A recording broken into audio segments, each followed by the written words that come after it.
Guys, practice makes a man perfect. Unless you practice, you won't become fluent in English. That's why I'm here and I want you to practice as much as you could. Okay, so let's begin the lesson today. तो first topic है आपका sentence, उसके बाद with a view to, उसके बाद verb के साथ ING दिखाएंगे। अगर कोई नॉन होगा तो सिंपली नॉन रखेंगे। Okay, with a view to का मतलब होता है कि विचार से। जैसे मैं चाय पीने के विचार से वहाँ जा रहा था। I was going there with a view to taking tea. उसने ये घर बेचने के विचार से ख़रीदा है। ही has bought this house with a view to selling. वो मेरी हेल्प करने के विचार से यहाँ आया करता था।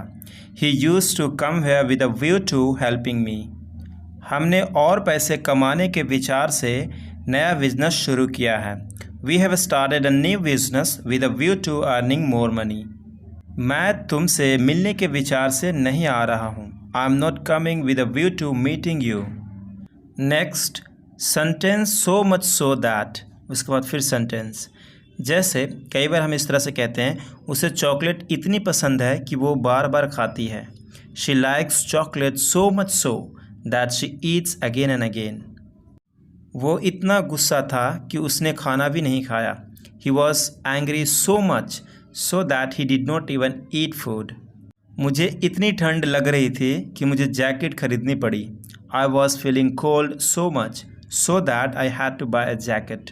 Next, subject is am are not as adjective as, उसके बाद सब्जेक्ट, फिर लुक या फिर लुक्स। जैसे कई बार हम इस तरह से कहते हैं, वो इतना मासूम नहीं है जितना वह दिखता है, मतलब शॉर्ट में जितना दिखता है। He is not as innocent as he looks. तुम उतना भोले नहीं हो जितना दिखते हो। You are not as naive as you look. मैं उतना मूर्ख नहीं हूँ जितना दिखता हूँ। I am not as fool as I look. वो उतना डरपोक नहीं है जितना दिखता है। He is not as timid as he looks. Next, sometimes we have to, उसके बाद वर्ब की first form plus other word. We की जगह भी आप सब्जेक्ट चेंज कर सकते हैं।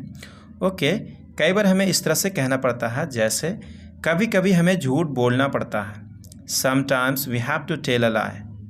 कभी कभी हमें चालाक बनना पड़ता है। Sometimes we have to be clever. कभी कभी दिमाग का यूज़ करना पड़ता है। Sometimes we have to use our brain. कभी कभी हमें दुश्मनों को दोस्त समझना पड़ता है। Sometimes we have to consider our enemy as a friend. The next one is WH family रखेंगे, हेल्पिंग वर्ब, उसके बाद सब्जेक्ट, उसके बाद टू, फिर उसके बाद वर्ब की फर्स्ट फॉर्म। जैसे वो कौन होता है शिकायत करने वाला, या फिर वो होता कौन है शिकायत करने वाला। Who is he to complain. मैं कौन होता हूँ बोलने वाला, मैं होता कौन हूँ बोलने वाला। Who am I to speak, who am I to speak. The next topic is subject, helping verb, out of my, your, his, her. जो भी ऑब्जेक्टिव प्रोनाउन होगा आप यहाँ रखेंगे उसके हिसाब से। फिर लास्ट में आप रखेंगे रीच। ओके, सब्जेक्ट लंबा भी हो सकता है, शॉर्ट में भी हो सकता है। जैसे इंग्लिश बोलना उसकी पहुंच से बाहर है, मतलब इंग्लिश बोलना एक अपने आप में एक सब्जेक्ट है। तो यहाँ पे हमने लिखा speaking English is out of his reach. Luxury car खरीदना तुम्हारी पहुंच से बाहर है। Buying luxury car is out of your reach.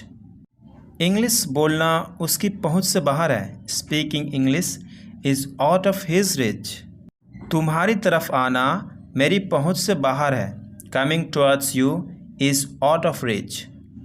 तुम्हारे दोनों बच्चे तुम्हारे पहुंच से बाहर हैं। Your both kids are out of your reach. The next one is going to be after all, उसके बाद सेंटेंस। आफ्टर ऑल का मतलब होता है आखिरकार। कई बार आपको इस तरह से कहना पड़ता है, आखिरकार तुम मेरे भाई हो। After all you are my brother. आखिरकार तुमने मेरा दिल जीत लिया। After all you won my heart. इस तरह से मत बोलो, आखिरकार वो तुम्हारा छोटा भाई है। Don't speak like this. After all he is your younger brother. आखिरकार मुझे भी इसकी ज़रूरत है। After all I also need this. Thank you so much guys, thank you so much for watching this video.